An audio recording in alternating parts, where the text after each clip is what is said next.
Hi friends, welcome to Liza's kitchen. आज मु सागु बरा प्रिपेयर करुच्ची। केमती कौन मु प्रिपेरेसन करुच्ची मो भिडियोटी को शेष जाए देखूँ। आपण मैंने जानीपारे मु सागु बरा पाई 8-9टी सिझा आलू नहीं जाइए। प्रथम चोपा छड़ाई दुईटा मीडियम साइज पियाज को पूरा छोट छोट खंड कर काटी नहीं जाइए।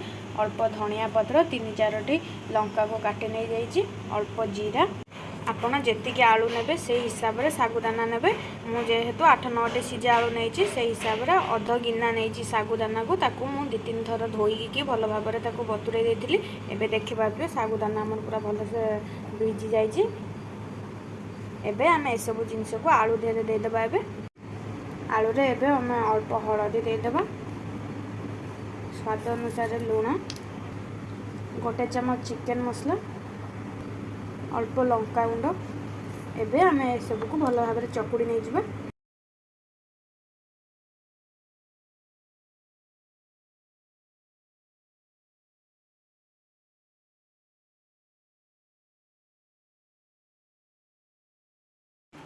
एबे से आमे 2 चमच कॉर्नफ्लोर दे देबा।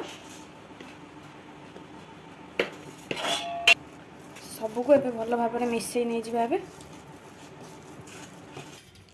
एबे आमे सबको मिसई साचे। बरा तैयारी करने प्रथम आम हाथ में किसी तेल मारिदेव, जहाद्वारा कि किसी आलू बैटर आम हाथ में लगभग। एमती मारिदेव हाथ तेल। तापर आम एमती छोट छोट गुड़ा करके एमती हाथ में प्रेस करके बरार शेप देदेव। देखिपे एमती जमती तार साइड गुड़ा जमी न फाटे।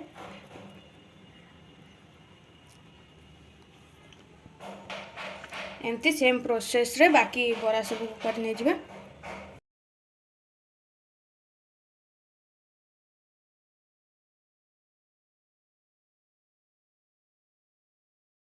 एबे आमर सागु बरा सब रेडी हो गलानी। छाणीबा भी तेल बसैते, तेल गरम हो गलानी। तेल रे एबे बरा सब को देकी पूरा लो मीडियम फ्लेम रे छाणीबा। हाई रे दबानी, देले पोड़ी जिवो।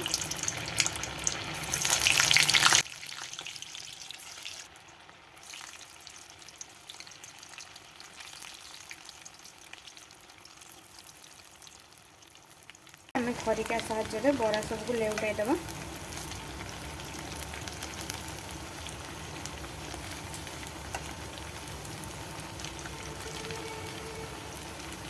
एमती पूरा स्लो मीडियम रे छाणीबा। बरा गुड़िक आमर गोल्डन कलर हो गलानी। एबे ताको आमे काढ़ी देबा। देखिपे आम बराटी केते क्रिस्पी होइछि। साउंड रू आपण माने जानि पारथुबे।